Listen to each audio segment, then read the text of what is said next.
Bonjour chers frères et sœurs de l'église de l'île Jésus, nous sommes le lundi 3 août et c'est la capsule numéro 11 dans notre survol du livre de l'Ecclésiaste. Aujourd'hui nous allons voir 3 dangers qui guettent tout adorateur. Le premier nous est décrit au chapitre 4 verset 17. Veille bien sur tes pas lorsque tu te rends au sanctuaire de Dieu. Il est préférable de s'y rendre pour écouter plutôt que pour offrir un sacrifice à la manière des insensés qui n'ont même pas conscience de faire le mal. Bien souvent, lorsque nous nous présentons en présence de Dieu, que ce soit dans une démarche personnelle ou communautaire, nous voulons faire monter vers Dieu des prières, des chants d'adoration, en oubliant que Dieu veut nous parler. Et l'auteur nous rappelle que tout adorateur devrait être animé par une intention, celle d'écouter Dieu, en sachant que Dieu veut parler, celle d'avoir une attente, l'attente que Dieu parle. Et si Dieu parle, je dois être dans une situation d'écoute. En fait, ce sont les insensés qui offrent des sacrifices en n'ayant même pas conscience qu'ils font le mal. Deuxième danger qui guette tout adorateur, il nous est décrit au verset 1 et 2 du chapitre 5. Ne te presse pas d'ouvrir la bouche et ne te laisse pas entraîner par ton cœur à formuler hâtivement une parole en présence de Dieu, car Dieu est au ciel et toi tu es sur la terre.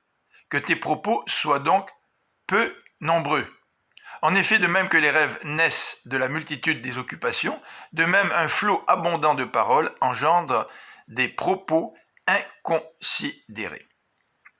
Le texte nous présente donc ce deuxième danger dans le contexte de la prière et de l'adoration. Ne te laisse pas entraîner par ton cœur à formuler hâtivement une parole en présence de Dieu. Parfois, lorsque nous nous retrouvons devant Dieu, nous ouvrons très rapidement la bouche et le texte nous demande de contrôler le flot de nos paroles. Car un flot abondant de paroles engendre des propos inconsidérés. Il vaut mieux parler de façon réfléchie en présence de Dieu, plutôt que par un flot de paroles inconsidérées. Troisième danger, il nous est décrit au verset 3 à 6. Si tu as fait un vœu à Dieu, accomplis-le sans tarder. Car les insensés déplaisent à Dieu, ce que tu as promis, tiens-le. Il vaut mieux ne pas faire un vœu qu'en faire et ne pas s'en acquitter.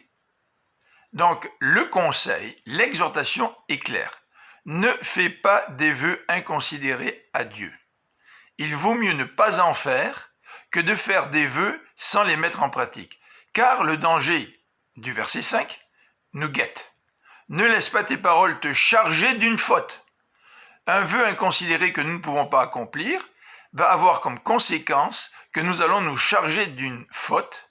Et lorsque nous nous chargeons d'une faute, souvent nous avons tendance à nous justifier. C'est la raison pour laquelle le verset 5 nous dit « Et ne va pas dire aux représentants de Dieu, mon vœu était une erreur. » Pourquoi trouver une excuse? Pourquoi irriter Dieu par tes paroles et faire échouer tes entreprises?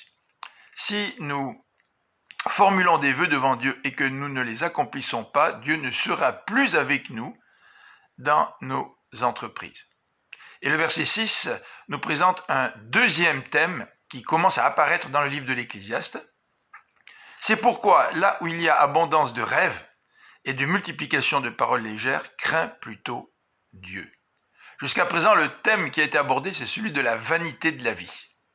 Et si nous voyons surgir un deuxième thème, celui de la crainte de Dieu, et au lieu de rêver, au lieu de multiplier des paroles inconsidérées, crains plutôt Dieu.